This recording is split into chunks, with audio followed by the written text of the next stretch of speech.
할렐루야. 우리 하나님께서 오늘 우리에게 부활절 주일을 허락하셨습니다. 오늘 날씨도 좋습니다. 우리 하나님께 부활의 주님께 부활의 역사를 일으키신 하나님께 우리 할렐루야를 한번 영광을 올려드립니다. 할렐루야. 네, 할렐루야. 감사합니다. 우리 지난주 말씀 제목을 한번 다시 기억해 보죠. 무엇이었죠?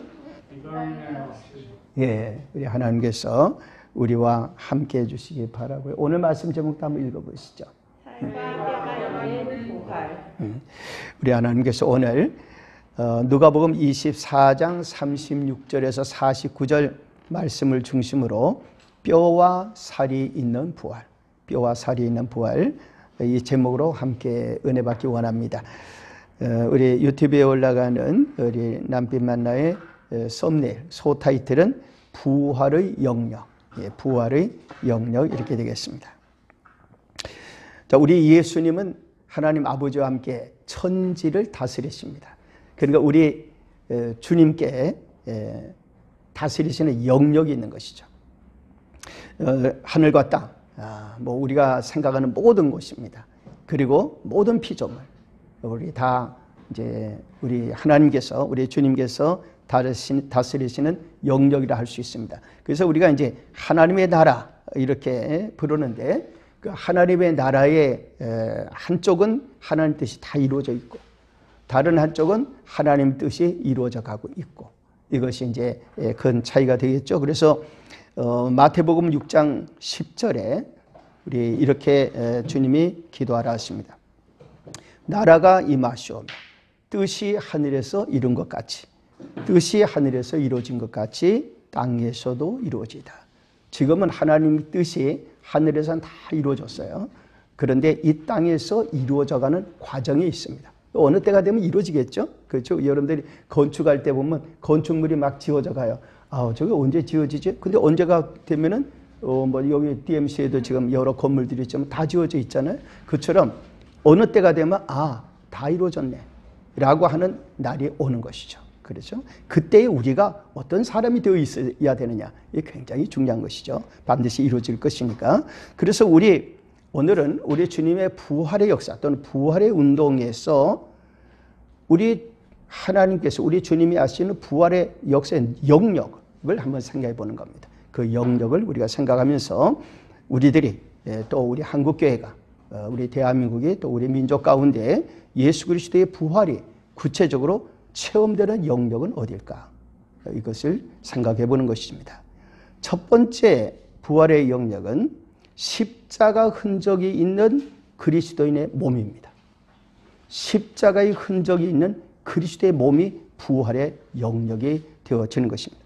제가 오늘 아침에 부활절이 아침이니까 이제 카톡으로 뭐 여러 가지 이제 메시지들이 들어오는데, 여러 메시지들 중에 두 가지 메시지가 저한테 아주 인상적이었어요. 이제 그 중에 하나는 저를 기억하소서, 저를 기억하소서라고 하는 이제 노래였습니다. 저를 기억하소서.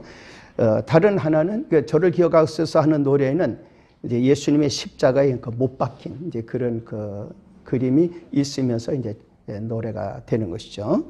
또 한 가지는 정확한 시간에 오셨어요. 정확한 시간에 오셨어요 라고 하는 이제 찬양입니다. 그것은 나사로가 병들어 죽게 됐죠. 그러니까 여동생들이 이제 오빠가 지금 돌아가시게 됐다고 예수님께 연락을 했는데 예수님이 바로 안 오셨어요. 그리고 나사로는 죽었어요. 끝났죠. 근데 예수님께서 나사로 죽고 나흘 째 됐어야 오신 거예요. 너무 늦게 오신 거죠. 이미 지나간 것이죠. 그런데 우리 예수님이 오신 그때 주님은 그냥 병에서 이렇게 치유하는 게 아니라 죽은 자를, 썩어서 냄새가 나는, 나흘째가 되어서 벌써 냄새가 나는 나사로를 살려내셨어요. 인류 역사상 모두가 정말 깜짝 놀랄, 기억할 그 사건을 일으키셨어요. 그렇게 해서 나사로는 살아났죠. 나사로의 부활이라고 할 수 있어요. 그런 그 일은 우리가 생각할 때는 늦었는데 우리 주님 보시기에는 정확한 시간에 오신 것이죠. 저는 그 찬양을 들으면서 또 그 가사를 읽으면서 마음이 정말 울컥하더라고요. 우리는 많은 경우에 이건 너무 졌어. 이젠 지났어. 이건 기도해도 소용없어. 이렇게 생각하는 그때에 하나님께서는 아니야. 내가 너희들에게 정한 정확한 때가 이때다 라고 역사하시는 때가 오는 것이죠. 우리는 오늘도 그 시간을 우리가 경험할 수가 있는 것입니다. 그리스도의 부활이 체험되는 영역은 죽음이 있고 또는 죽음과 같은 고난이 있고 절망과 좌절이 있고 모든 것이 다 끝난 것 같은 그런 가운데 우리가 기도하고 때로는 힘쓰고 너무나 마음이 아프고 때로는 신앙생활하면서 핍박을 당하고 그런 상처가 마음에 생기고 때로는 몸에 생기는 그 흔적이 있는 우리의 몸, 우리의 어떤 영혼뿐만이 아니라 우리의 몸에 새겨지는 그 흔적, 여기에서 부활이 일어나는 것입니다. 이건 너무나 놀랍고 귀한 일이라고 할 수가 있어요. 고린도전서 15장 44절에 이렇게 말씀합니다. 육의 몸으로 심고 신령한 몸으로 다시 살아나나니 육의 몸이 있은즉 또 영의 몸도 있느니라.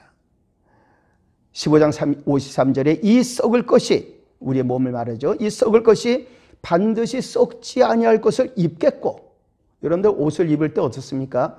우리가 옷을 입는 우리 몸은 있잖아요. 근데 거기에 옷을 입잖아요. 마찬가지로 우리 몸이, 이 썩을 몸이, 죽을 몸이 있는데 이것이 뭘 입는 거예요. 썩지 아니함을 입겠고 이 죽을 것이 죽지 아니함을 입으리로다. 다른 말로 하면 변화가 일어난다는 것이죠. 우리의 몸은 그대로 있는데 변화가 일어나는 것이죠.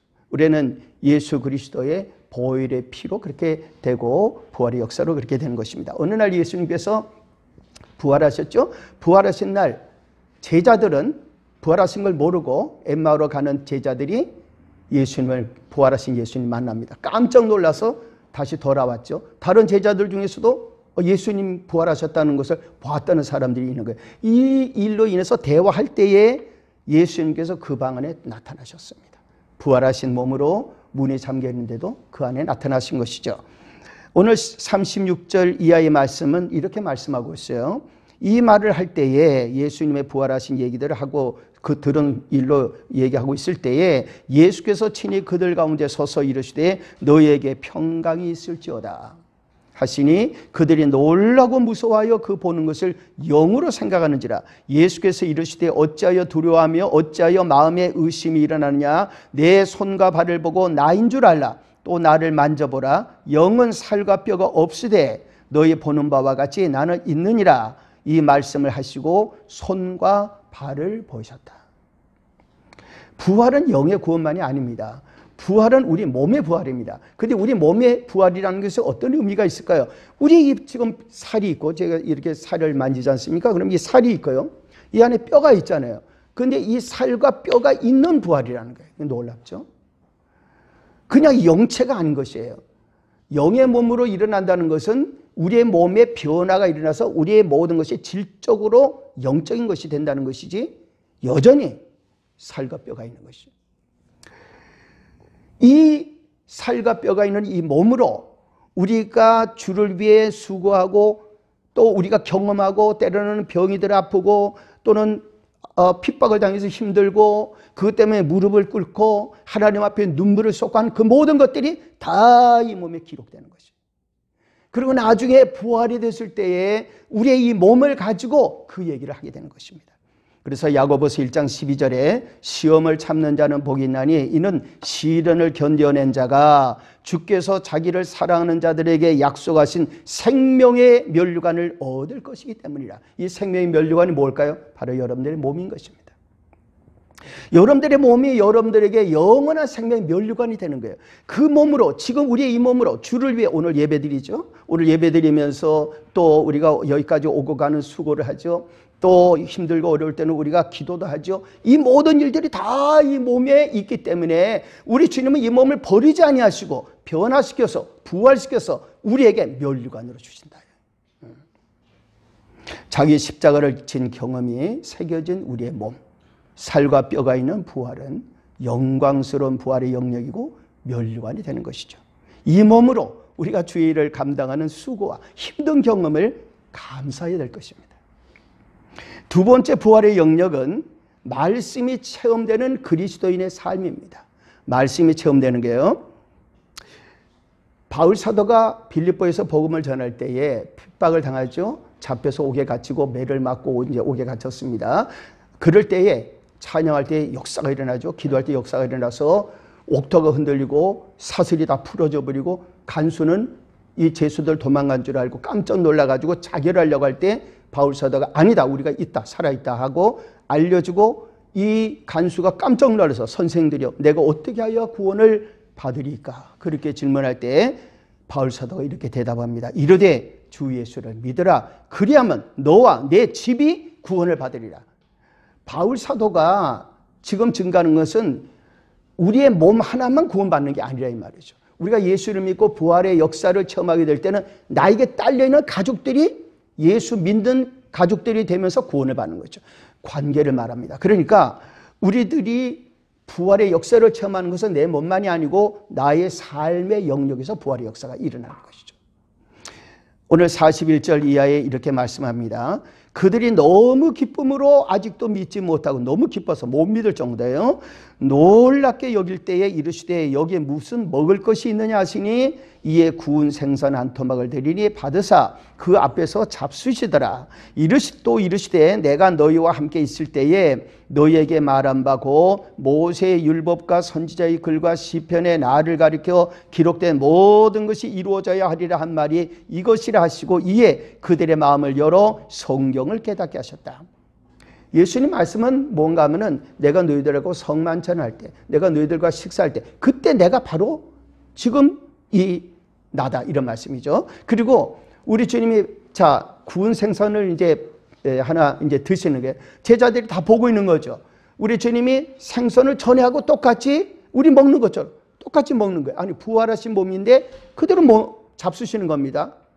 제자들이 볼 때 아 이분이 그분이에요.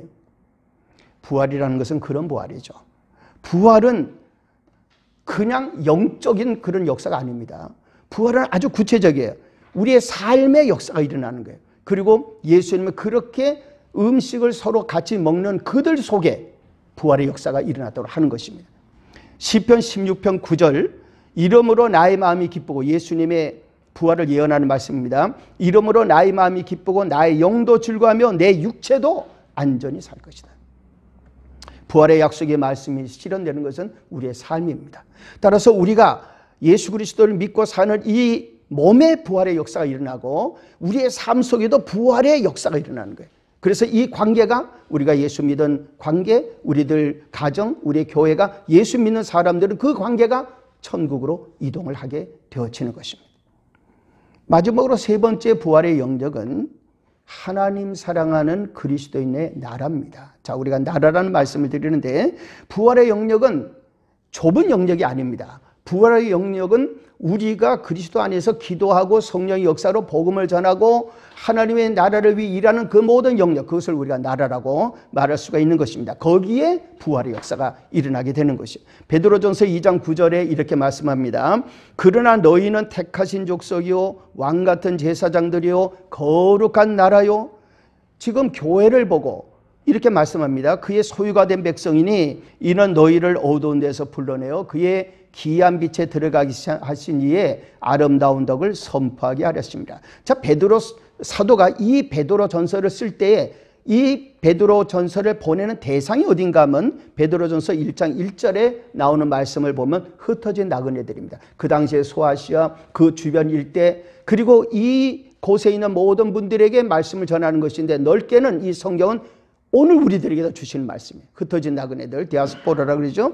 그렇기 때문에 택하심을 받은 자들 모두에게 주시는 말씀입니다. 따라서 부활의 역사는 어느 한두 곳에서만 일어나는 게 아니라 마지막 때 예수 그리스도께서 이 땅에 강림하실 때 온 땅에서 일어나는 거예요. 모든 곳에서 부활의 역사가 일어나는 거예요. 심지어는 악을 행하고 예수 안 믿는 사람도 살아납니다. 그러나 그들은 부활이라 그러지 않아요. 그들은 심판의 영원한 죽음으로 불못에 들어갑니다. 그러나 예수 믿는 우리들에게는 어느 곳에 있든지 우리의 가정, 우리의 관계되는 모든 삶이 변화되면서 천국으로 들어가서 우리가 과거에 이 땅에 있었던 그들을 만나고 그들과 대화하던 얘기를 계속하고 우리의 삶에 관계되는 모든 일들이 우리에게 놀라운 모습으로 천국에서 재현이 되는 것입니다. 이것이 부활이고 이것이 은혜예요. 그래서 데살로니가전서 4장 16절 17절에 주께서 호령과 천사장의 소리와 하나님의 나팔 소리로 친히 하늘로부터 강림하시리니 그리스도 안에서 죽은 자들이 먼저 일어나고 그 후에 우리 살아남은 자들도 그들과 함께 구름 속으로 끌어올려 공중에서 주를 영접하게 하시리니 그리하여 우리가 항상 주와 함께 있으리라. 모든 놀라운 영역에서 부활의 역사가 일어나는 거예요. 그렇기 때문에 오늘 46절 이하에 이렇게 말씀합니다. 또 이르시되 이같이 그리스도가 고난을 받고 제3일에 죽은 자 가운데서 살아날 것과 또 그의 이름으로 죄사함을 받게 하는 회개가 예루살렘에서 시작하여 모든 족속에게 전파될 것이 기록되었으니 너희는 이 모든 일의 증인이라. 볼지어다 내가 내 아버지께서 약속하신 것을 너에게 보내리니, 즉 성령이시죠. 너희는 위로부터 능력으로 입혀질 때까지 이 성에 머물라 하시니. 우리가 7년 기도의 1차 연도 기도는 성령을 받는 것입니다. 성령 충만이 받는 것입니다.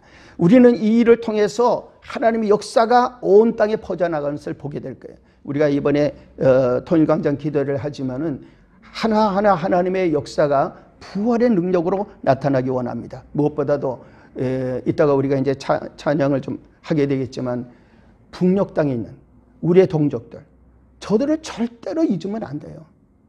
나중에 우리나라가 복음으로 하나 될 때에 그들을 위해서 무관심하고 그들의 인권과 그들의 여러 가지 어려움을 그냥 모른 채 했던 것은 나중에 가가지고서 사람들 앞에서도 너무나도 처절한 부끄러움이 될 거예요. 자손제대로 부끄러움을 안겨주는 일이 될 거예요. 더군다나 하나님 나라에 들어가서 주님 앞에 섰을 때 마태복음 25장 같이 내 자녀들, 내 형제들은 넌 어떻게 했느냐 할 때 뭐라고 대답을 하겠냐 말이에요. 그렇기 때문에 부활의 역사는 우리 한반도에 임할 겁니다. 온 땅에 임할 겁니다. 우리 하나님 앞에 기도하면서 이 모든 가운데 부활의 영역에서 주님의 역사가 일어나는 것을 함께 보고 기뻐하시기를 예수님의 이름으로 축복합니다. 우리를 인도하시는 아버지 하나님 감사를 드리옵나이다. 이 땅에 사는 동안에 우리에게는 힘들고 어려운 이웃이 너무나 많습니다. 우리가 예수 믿고 구원받는 건 너무나 소중하고 우리 몸에 부활의 역사가 일어나는 건 너무나 감사하지만 이 몸으로 우리 주님 앞에 섰을 때 부끄럽지 않도록 우리의 삶과 우리의 나라와 우리의 열방 가운데서 부활의 역사가 체험되는 사람들이 되도록 그 모두를 그리스도 안에 변화시키는 일도 우리가 게으리하지 않도록 도와주옵소서. 예수님 이름으로 기도 올리옵나이다. 아멘.